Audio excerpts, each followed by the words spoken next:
Now I want to turn to Rick Terven from the Plumbers and Pipe Fitters Union, because you're another organization that has had disagreements on environmental issues. Your union has been a supporter of the Keystone XL pipeline, but you're also a member of the Blue Green Alliance, and you see all the great work that comes with repairing our pipelines, with installing new water systems.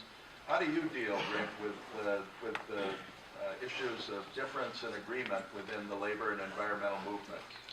First, I'd like to thank you, David, and everyone here for having us here today on behalf of my general counsel. It's good to be here, and I'm really glad we're having this conversation because it's just taken a long time for all of us to be in this room and to see these things. And we're one of those that we sit there and we try to figure out how can we move this project forward, and we weren't in the room talking to each other. One of the key elements I say that we all do, and we try to do it well, and we don't do it enough of, is we need to continue to speak and have open dialogue, like everyone said here at this table this afternoon. What I'd like to do is I'd like to explain the UA's perspective, which I think will lay that out for you, David, and everyone else, which will help put the answers to your questions in context. Membership of our union, like all building trade unions, they're very big on conservation, many environmental causes, and we, like all of you, we like to preserve our national parks and our open spaces. And like all Americans, we want clean air and we want clean and safe water for our children and our grandchildren, but we also want adequate, reliable energy sources with the least environmental impact.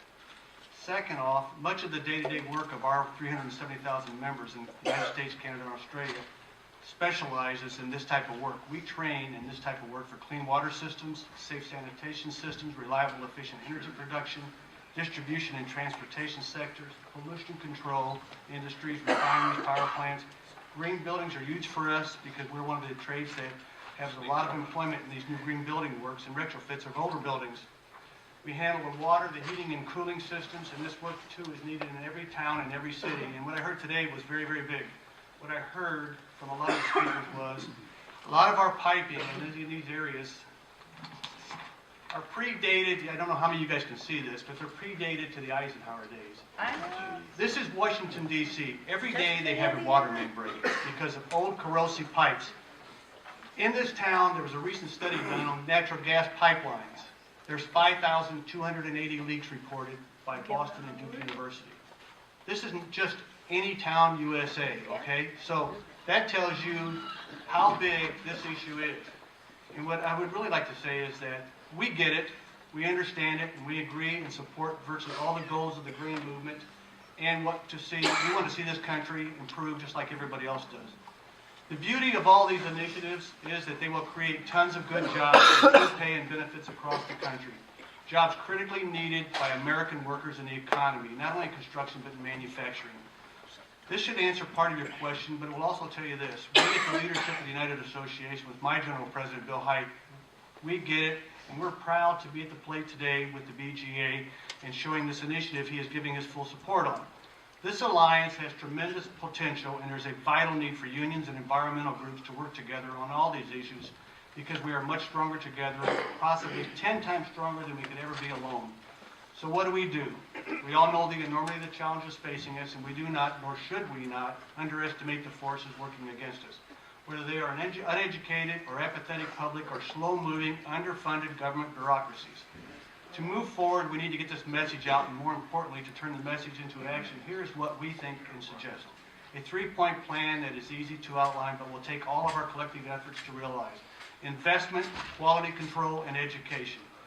An investment. Everything costs money, and especially if we're talking about construction or reconstruction of most of our infrastructure projects. The segment of our building stock. What was reported earlier by Leo was that the American Society of Civil Engineers gives the United States a grade of a D+ on our infrastructure and estimates we need at least $3.6 trillion to address our infrastructure needs. And this is for roads, bridges, schools, and water systems. It does not include our energy infrastructure or the cost of greening our building. This means we need every funding source we can get, public, private, mixed, or joint public-private. It can be done and is being done, and there are a number of good examples out there. The mayor in Chicago is retrofitting a lot of the buildings with green because of the losses that they see and that's going there, and the cost saving to not only to the environment, but to the people and their cost in their pocketbook. Leveraging public and private resources like the Clinton Global Initiative is another perfect example. While all of this work is essentially, really none of this would be worthwhile unless we do it right. The planning and the pre-construction and including the permitting and environmental sides itself, post-construction, it doesn't do anything if we don't do it right and do it safely. So what we're asking you is that we're challenging everyone to make sure we get trained people that are certified in these types of programs to make sure we can move this project forward. Thank you.